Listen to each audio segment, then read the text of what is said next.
Okay, so I'm just going to show this match. This isn't to disrespect a player, but this is literally what happens when an opponent does not respect widespread thievery. Now, opponent goes for the turn 1 Fortsies. Now, they see triple thievery, so they just try to take out our removal spells, which makes sense. So I hold up for the veto here, and we see Tenacious Underdog, which I can't do anything about. Then on turn 3, we're on 18, there's not a sizable threat, so I drop the Thievery. We slip under there a Clophis. And our opponent now goes in for the attack. Another Fortsies. This time takes the veto. So we do another Thievery, and we put a Justice Strike under this one. Our opponent gets up to full mana, attacks us, then drops the Kalitas. So they have left us with, we get Vanishing Verse now, so we have triple widespread thievery here. They attack us, put us down to 6. Now, we get our Fable Passage, and this is where things just go stupid for us. We bring to light. This makes us free treasure, then we'll cast our Exile card, making us another free treasure. So, I get my Niv Mizzet, I wait till I get up to 5 mana, then I use the 5 treasure here to exile the Kalitas, which then makes us another treasure. So now, with this interaction out of the way, every 2 mana spell that we cast nets us a mana. Niv finds us Edgar and a few others, so we tap out our treasures again to cast Edgar. Edgar is now basically 1 mana. Now, I'm not saying that using any of his interaction here, like his Fortsies to slow this down, would have stopped this.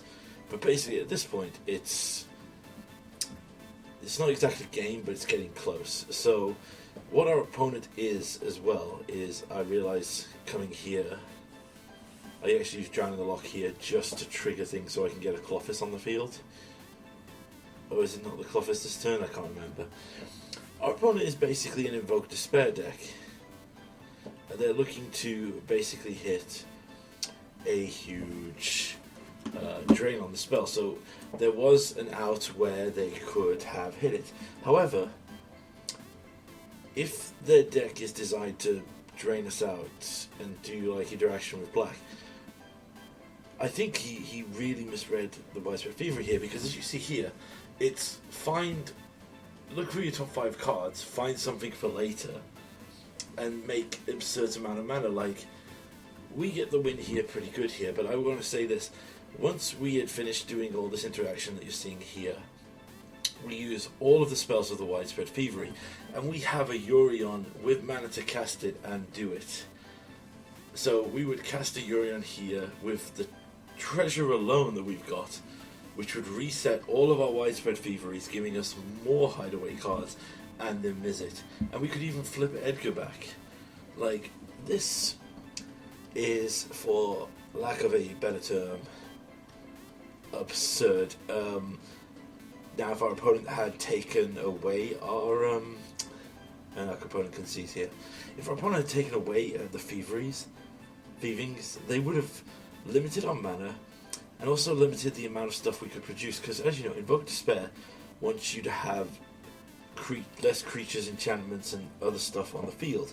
So if you have a wide variety of different, because you got to remember, Widespread is an enchantment that makes artifacts, that helps us cast creatures. Like, he should have not let me get onto this.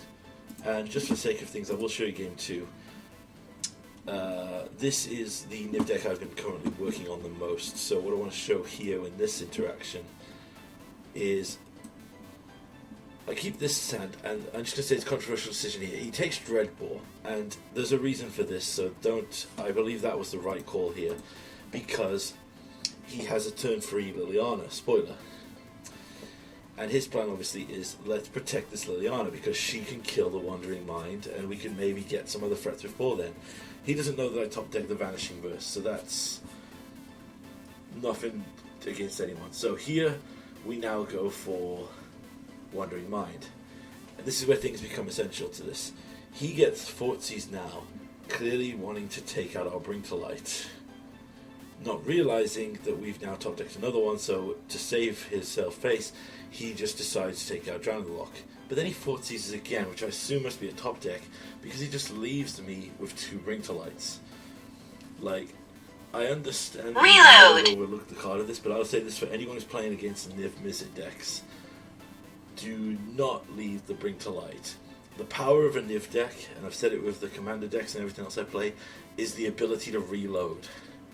Like, if you're wanting to deny resources, you should take that. Also, as we see here, he suspiciously doesn't do anything for 2 turns, so I go blank, and you see here, he loses 2 Invoke Despairs that were in his hand that were going to go off next turn. So he was gonna, he would be Enchantment, Planeswalker, and Creature for 5 mana, which is absurdly powerful. Like I said, I think he was hoping that he would get that off, make us sack Niv. I mean, we got lucky because he hit the Hive Tyrant Eye, which was a tap land at that point. But the big issue is, obviously, like I said here, I took out his Invoke Despair because I knew the power of him restocking his hand. So for those of you who don't know, target opponent sacrifices a creature. If they can't, they lose 2 life and you control draw a card. Then repeat this process for an enchantment and a planeswalker. So you want your opponent to have as little of these things as possible. So if he was playing to these outs, he should have taken the Invoke Despair, the Widespread Thievery. Although I also say that leaving this card Bring to Light is, I know like most people don't judge this, but this is the catch-all.